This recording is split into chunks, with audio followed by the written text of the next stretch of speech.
Hey everyone, welcome back to my YouTube channel. Today, I've got a quick and handy tutorial for you on how to delete Instagram chats from both sides at once. Alright, first things first, open up your Instagram app. Once you're in, head over to your Messenger by tapping on at the top right corner. Open any chat. Now, let's say you want to delete a specific message.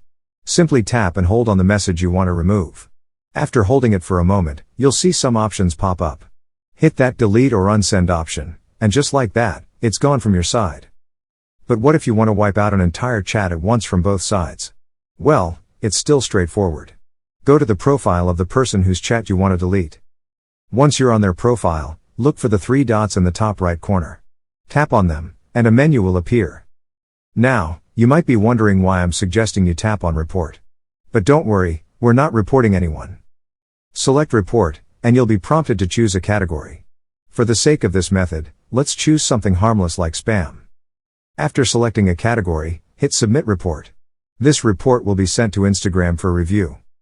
Now, here's the trick. Instagram takes these reports seriously, and during their review process, they often end up deleting the entire chat. If the review is accepted, not only will your messages be deleted, but the other person's messages will be gone too. And that's it. You've successfully cleared up your Instagram chat from both sides. If you found this video helpful, please give it a thumbs up, subscribe to my channel for more useful tips, and hit that notification bell to stay updated. Thanks for watching, and until next time, take care.